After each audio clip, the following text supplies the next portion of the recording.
Hello student, स्वागत है आपका हमारे यूट्यूब चैनल पर। तो अभी हम पढ़ रहे हैं वितर्कता नियम। क्या? वितर्कता गुणधर्म। वितर्कता मतलब जैसे कि ये लिखा है मैंने, ए ब्रैकेट के अंदर है बी प्लस सी। तो ये ए ब्रैकेट का मतलब है इसमें अपने को गुणा करना है, तो ए का गुणा बी में कर दिया तो ए गुणित ए बी किसके साथ हो गया? ए बी, फिर क्या का निशान है प्लस, तो प्लस, और ये हो गया ए का इंटू सी के साथ, तो क्या हो गया? ए सी। जैसे अपन एक उदाहरण से चेक करते हैं, ये लिखा है मैंने 2 गुणे ब्रैकेट के अंदर 3 प्लस 5। ठीक, तो ये क्या हो जाएगा? ये 2 इसके साथ हो जाएगा तो 2 गुणे 3, फिर का निशान है प्लस का, फिर 2 गुणित 5। ठीक है, मल्टीप्लाई करेंगे तो भी ये हो गया। ऐसे अपन दूसरा देख सकते हैं, यहाँ पे माइनस के लिए क्या हो जाएगा? ए बी माइनस सी, तो ये हो गया ए, इसका मल्टीप्लाई इसके साथ हो गया तो ए बी, फिर माइनस माइनस ए सी। जैसे कि एक उदाहरण लिया अपन ने, 3 फिर 4 माइनस 6, ए की जगह पे मैंने रख दिया 3, बी की जगह पे 4, सी की जगह पे माइनस का 6, तो ये हो गया बराबर, ये इसके साथ गुणा हो जाएगा तो क्या हो जाएगा? 3 गुणित 4, फिर का निशान माइनस का, फिर ये इसके साथ हो गया तो 3 गुणित 6। ठीक, इसको सोल्व भी कर सकते हैं। ठीक है, इतना ही ठीक है। अब क्या है, अपने पास 2-3 आपको 4 चीज़ें याद रखनी पड़ेगी जिसमें ऑब्जेक्टिव के क्वेश्चन पूछे जाते हैं हमारी एग्जाम में। पहला है कि परिमेय संख्या के लिए योज्य तत्समक। अब योज्य तत्समक क्या होता है? पहले तो अपने को इसकी डेफिनेशन समझनी पड़ेगी। योज्य तत्समक मतलब ऐसी संख्या जिसको किसी, योज्य मतलब जोड़, तो किसी भी संख्या में जोड़ने पर जो संख्या है उसमें कोई परिवर्तन ना हो, मतलब जो भी संख्या अपन ने लिखी हो उसमें कोई चेंजेस ना हो। तो जैसे कि मैंने क्या लिखा यहाँ पे? 7 लिखा। क्या लिखा? 7। अब मेरे को 7 में बताओ कि इस 7 में कोई परिवर्तन नहीं हो, ऐसी कौन सी संख्या अपन जोड़े इसमें? तो क्या जोड़ा? 0 जोड़ेंगे तभी 7 आएगा, है ना? ऐसे ही अगर मैं लिख दूं माइनस का 8, तो इसमें भी योज्य तत्समक क्या हो जाएगा? 0, क्योंकि -8 में 0 जोड़ा तो कुछ भी नहीं, ये सेम आंसर आया ना। देखो ये 7 था तो ये भी 7 ही आया, मतलब इसमें 0 जोड़ने पर इस संख्या पर कोई इफेक्ट पड़ा क्या? नहीं पड़ा। ऐसे इसमें 0 जोड़ा तो इस -8 पर इफेक्ट पड़ा क्या? नहीं पड़ा। तो योज्य तत्समक क्या होता है? ऐसी संख्या जिसे किसी संख्या में जोड़ने पर कोई परिवर्तन ना हो। तो योज्य तत्समक क्या होता है? 0। क्या होता है योज्य तत्समक? 0। तो अपन क्या लिख सकते हैं? परिमेय संख्या के लिए योज्य तत्समक क्या है? 0 है। क्या है? 0 है। अब क्या है? परिमेय संख्या के लिए गुणात्मक तत्समक क्या है? गुणात्मक तत्समक। जैसे मैंने एक परिमेय संख्या ली 2/5। अब इस 2/5 में मैं किस संख्या से गुणा करूं कि इस पर कोई इफेक्ट नहीं पड़े? क्या हो? इफेक्ट नहीं पड़े। तो किससे गुणा कर सकते हैं हम? 1 से। तो 1 से इसमें गुणा करेंगे तो ये आ जाएगा 2/5। ऐसे अगली परिमेय संख्या ले ली मैंने 5/7। तो इसमें किससे गुणा करूं कि इस संख्या पर कोई इफेक्ट नहीं पड़े? तो 5/7 में किससे गुणा करा? 1 से। मतलब यहाँ पे 1 क्या है? गुणात्मक तत्समक। क्या है? गुणात्मक तत्समक, क्योंकि ये गुणा करने पर आया था। और ये क्या था? योज्य तत्समक, क्योंकि योज्य मतलब जोड़ने पर आया था। ठीक है, अंतर ध्यान रहेगा। योज्य तत्समक होता है 0 और गुणात्मक तत्समक होता है 1। ये हो गया अपना परिमेय संख्या के लिए योज्य तत्समक 0 और परिमेय संख्या के लिए गुणात्मक तत्समक 1।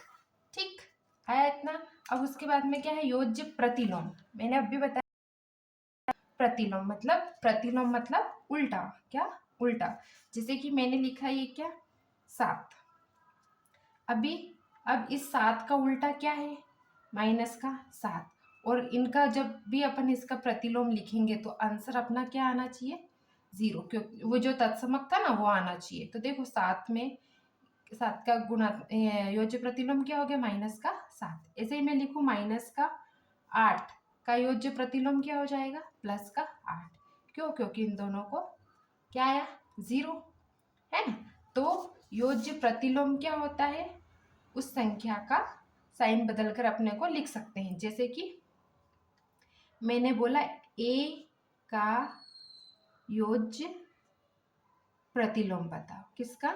a का योज्य प्रतिलोम। तो a का योज्य प्रतिलोम क्या होगा? 1 आएगा है अभी, प्लस का, तो काय का हो जाएगा माइनस का एक। इसका योज्य प्रतिलोम क्या हो गया माइनस का एक। अब क्या सीखेंगे अपन गुणात्मक प्रतिलोम। जैसे कि मैंने लिखा P बटे Q का गुणात्मक प्रतिलोम। क्या निकालना है गुणात्मक प्रतिलोम। प्रतिलोम मतलब उल्टा ही करना है, तो इसका गुणात्मक प्रतिलोम। अब गुणा में संख्याएं क्या हो जाती है, इसका प्रतिलोम मतलब उल्टा कर दो तो क्या हो जाएगा Q बटे P। P बटे Q का गुणात्मक प्रतिलोम क्या हो गया Q बटे P। क्या हो गया Q बटे P। जैसे कि क्यों हुआ, क्योंकि P बटे Q अपना अब योज्य गुणात्मक तत्समक क्या होता है एक। ऐसे यहाँ पे इन दोनों का प्रतिलोम का जोड़ने पर क्या आना चाहिए था 0, तो इसमें आप पर क्या आना चाहिए एक। तो P बटे Q का गुणात्मक प्रतिलोम क्या आया था Q बटे P। तो कर दो यहाँ पे गुणित Q। देखो Q से Q कैंसिल, P से P कैंसिल 1। ठीक, तो गुणात्मक प्रतिलोम होता है उस संख्या को कि मैंने लिखा 6। कोई बता सकता है मेरे को क्या होगा, आ रहा है क्या नहीं आ रहा। देखो तो इस 6 के नीचे कुछ लिखा है क्या, नहीं लिखा है, मतलब एक किसी भी संख्या के नीचे कुछ नहीं लिखा है, मतलब एक लिखा हुआ है, क्योंकि एक से किसी भी संख्या में भाग देते तो वही आता है। तो इसका प्रतिलोम बता सकते हो ना तुम गुणा, तो क्या हो जाएगा एक 6। आया समझ में। ऐसे ही मैं बोलूं प्रतिलोम बताओ तो क्या हो जाएगा, इसके बट्टे में कुछ नहीं है मतलब एक बटे ए। आया समझ में। तो क्या मैं बोल सकती हूँ ए गुणात्मक प्रतिलोम क्या हो जाएगा एक बटे ए। कैसे आया ना, इसके नीचे कुछ नहीं था तो एक लिख दिया। आया समझ में। ये समझ में आ गया तीनों। परिमेय संख्या के लिए योज्य तत्समक 0 होता है, के लिए गुणात्मक तत्समक 1 होता है। योज्य प्रतिलोम में साइन से तो माइनस, माइनस है तो प्लस, गुणात्मक हर हो जाएगा और हर अंश हो जाएगा। ठीक, अब ये 2-3 ऐसे टॉपिक है जो आपको याद रख लेंगे तो ये ऑब्जेक्टिव में डायरेक्ट पूछे जाते हैं। जैसे 0 नहीं होता है, ही होता है 0 का योज्य प्रतिलोम 0 ही होता है। कौन होता है 0 का योज्य प्रतिलोम 0 ही होता है। फिर जो प्रतिलोम नहीं होता है क्योंकि क्या 0 का गुणात्मक है, 0 का गुणात्मक प्रतिलोम कैसे कर सकते हैं हम, इसके बटे में कुछ नहीं है मतलब एक है, तो इसका हो जाएगा 1/0 बटे 0। पर ये तो संभव ही नहीं है, इसको सोल्व करना असंभव है। इसलिए क्या बोलते हैं 0 का गुणात्मक प्रतिलोम नहीं होता, 0 का गुणात्मक प्रतिलोम नहीं होता। अपन ने पढ़ा था कि P बटे Q होती है, जहां Q क्या नहीं होना चाहिए 0, क्योंकि उसको नहीं है, तो 0 का गुणात्मक प्रतिलोम नहीं होता है। ठीक है, फिर अगला है 1 का गुणात्मक प्रतिलोम। 1 का गुणात्मक प्रतिलोम होता है। फिर गुणात्मक प्रतिलोम -1 ही होता है।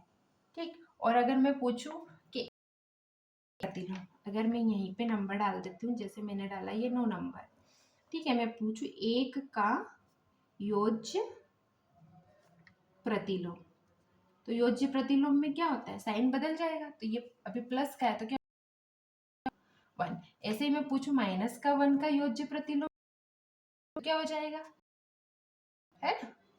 ठीक, अब हमारी बुक में क्वेश्चन है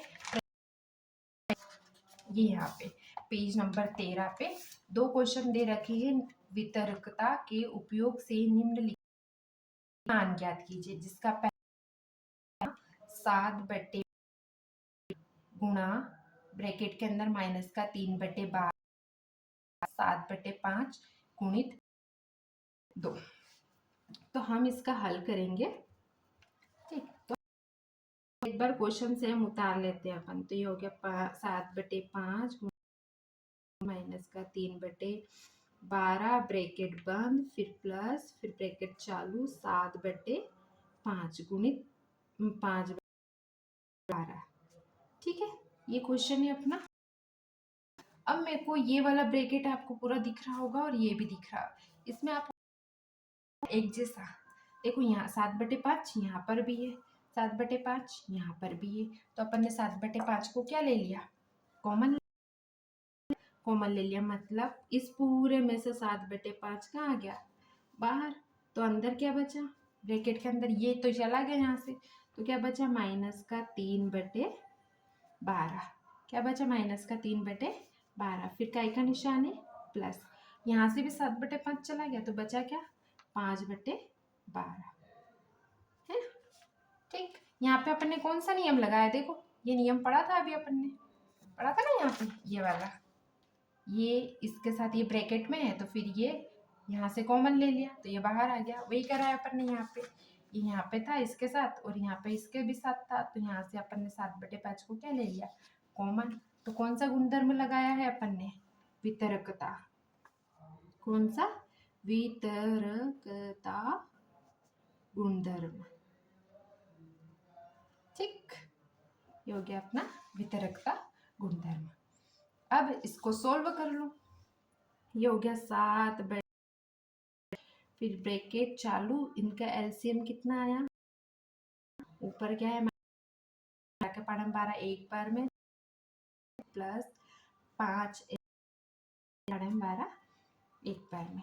ठीक है, इसको सॉल्व करेंगे अपन, तो ये हो गया 7, फिर ब्रैकेट चालू, ये प्लस ये माइनस, तो क्या हो जाएगा माइनस, तो 5 कितना बचा, 2/12। ठीक है, ब्रैकेट लगा है अपने पास, ब्रैकेट लगा है ना यहाँ पे, ब्रैकेट का मतलब गुणा कराया था कि अंश का गुणा अंश में, हर का गुणा हर में। तो बोलो पहले इसको, चलो 2 एक कम 2, 2 के पहाड़े में 12, 6 बार में, तो क्या आया 5 गुणित 4/6। तो इसका मल्टीप्लाई 7 एक कम 7 और 6 पंजे की 30, अपना 7/20 आ गया समझ में। अब अगला क्वेश्चन क्या है अपना, क्वेश्चन नंबर 2। क्या है क्वेश्चन नंबर 2, अपना सेकंड क्वेश्चन है, यहाँ लिख ले अपन। ठीक, यहाँ करा, क्या है क्वेश्चन सेकंड है अपना, ब्रैकेट के अंदर है 9/16 गुणित 4/12, फिर प्लस ये हो गया 9/16 गुणित माइनस का 3/9। अभी ये वाला करा था अपन ने, सेम ऐसे ही क्वेश्चन होगा ये वाला भी, अपन सॉल्व करते हैं, इसको देखते हैं। तो ये हल के लिए अपन ने वापस क्वेश्चन को सेम एक बार उतारा, तो ये हो गया ब्रैकेट के अंदर 9/16 गुणित 4/12 ब्रैकेट बंद, फिर प्लस, फिर 9/16 गुणित माइनस का 3/9 और ब्रैकेट बंद। ठीक है, ये एक पूरा, इसमें से कुछ कॉमन दिख रहा है क्या, जो इस ब्रैकेट है ना, देखो 9/16 और यहाँ पे भी 9/16, ये 9/16, तो हमने 9/16 को क्या ले लिया, कॉमन ले लिया, क्या लिया 9/16 को कॉमन, तो 9/16 बाहर आ गया। देखो में से 9/16 क्या, 12, निशान बाहर चला गया ऑलरेडी, अच्छा माइनस का 3। ठीक है, अब इसको ब्रैकेट में बंद करना पड़ेगा क्योंकि दो साइन एक साथ, ये हो गया 9/16 ब्रैकेट चालू 7/4/12, ये माइनस है ये प्लस है, तो क्या हो जाएगा माइनस का 3/9। ठीक, इसको इससे काट दे क्या, 3 एकम 3, 3 दिया 9, तो क्या आंसर आया 9/16, फिर 4 से इसको भी काट दो, 4 एकम 4, 4 दिया 12, क्या आया 1/3 माइनस 1/3। तो आंसर क्या आएगा अपना, 1/3 में से 1/3 गया तो क्या बचा, 0, अंदर क्या बचा 0। अब 0 का किसी भी संख्या में गुणा करते तो क्या आंसर आता है, 0। ठीक, तो अपना आंसर क्या आ गया, 0। ठीक है स्टूडेंट। फिर अब अपनी प्रश्नावली चालू होती है। प्रश्नावली में अपना फर्स्ट क्वेश्चन है गुणधर्म का नाम बताइए। क्या बताना है अपने को? गुणधर्म के नाम बताना। अब गुणधर्म के नाम बताने के लिए क्वेश्चन है अपना, फर्स्ट क्वेश्चन है अपनी प्रश्नावली 1.1 का। प्रश्नावली 1.1 का फर्स्ट क्वेश्चन क्या है अपना? निम्नलिखित प्रत्येक में गुणन के अंतर्गत उपयोग किए गए गुणधर्म का नाम लिखिए। जिसमें फर्स्ट क्वेश्चन में यहाँ लिख रही हूँ अपना क्या है, -4/5 गुणित 1 बराबरी पर 1, फिर गुणित -4/5 और फिर बराबर क्या आंसर है -4/5। ठीक। अब मेरे को बता, देखो ये 4/5 है, गुणित भी 1 गुणित -4/5 और आंसर क्या है -4/5। मतलब मेन संख्या ये थी, यहाँ पे मेन संख्या ये थी। इसमें किससे गुणा करा? 1 से। तो कोई फर्क पड़ा क्या आंसर पे? नहीं पड़ा। इसमें भी किससे गुणा करा? 1 से। तो कोई फर्क पड़ा क्या? नहीं पड़ा। मतलब 1 यहाँ पे क्या है, इसके हल में क्या हो जाएगा? 1 गुणात्मक तत्समक है। क्या है? 1 गुणात्मक तत्समक है। ठीक है, क्योंकि यहाँ पे 1 का गुणा करा तो इस संख्या के आंसर में कोई डिफरेंस आया क्या? नहीं आया। यहाँ पे भी डिफरेंस आया क्या? नहीं आया। ठीक है, अगला क्वेश्चन है अपना सेकंड क्वेश्चन नंबर सेकंड है -13/17 गुणित -2/7 ब्रैकेट बंद, फिर बराबर -2/7 गुणित -13/17। अब देखो यहाँ पे ये पूरी संख्या ये आगे है और ये पीछे है। इसमें क्या हुआ? पीछे वाली संख्या आगे आ गई यहाँ पे और ये आगे वाली संख्या पीछे चली गई। मतलब इनका क्रम क्या हो गया? बदल गया। क्या हो गया? क्रम बदल गया। तो कौन सा नियम है इसमें? क्रम विनिमयता। क्रम विनिमयता गुणधर्म। क्या आंसर आ गया इसका? क्रम विनिमयता गुणधर्म। ठीक। अब क्वेश्चन नंबर थर्ड है अपना -19/29 गुणित 29/-19 बराबर क्या आया? 1। देखो ये इसमें 19 है, -19 अंश में, 29 है हर में। इसमें 29 हो गया अंश में और ये हो गया हर में। मतलब इसको प्रतिलोम कर दिया, उल्टा कर दिया, है ना? तो ये क्या है? और ये यहाँ पे काय का निशान है? गुणा का। तो कौन सा प्रतिलोम हो गया? ये गुणात्मक प्रतिलोम। क्या लिखेंगे? गुणात्मक प्रतिलोम। ठीक। अब अगला क्वेश्चन नंबर, ये क्वेश्चन नंबर फर्स्ट के थे तीनों क्वेश्चन। अब कौन सा क्वेश्चन है? Question number second. क्या है क्वेश्चन नंबर सेकंड? कौन सा गुणधर्म की सहायता से आप, पहला है 1/3 गुणित 6 गुणित 4/3 ये है, और फिर को 1/3 गुणित 6 गुणित 4/3 के रूप में अभिकलित करते हैं। देखो तो ये इसके साथ हो गया है ना। ठीक। अब मेरे को बताओ इसमें आप लोगों को क्या दिख रहा है? ये 1/3 अकेला है, 6 है 4/3 के साथ, और यहाँ पे ये जो 6 था यहाँ पे इसके साथ, तो ये 6 अब किसके साथ आ गया? 1/3 के साथ। मतलब 6 यहाँ पे क्या है? सहचारी। क्या है? सहचारी। तो यहाँ पे क्या लिखेंगे इसका आंसर? सहचारिता गुणधर्म। कौन सा गुणधर्म है? सहचारिता गुणधर्म। ठीक है, आई होप आपको पढ़ के अच्छा लगा होगा। मिलते हैं नेक्स्ट वीडियो में। धन्यवाद।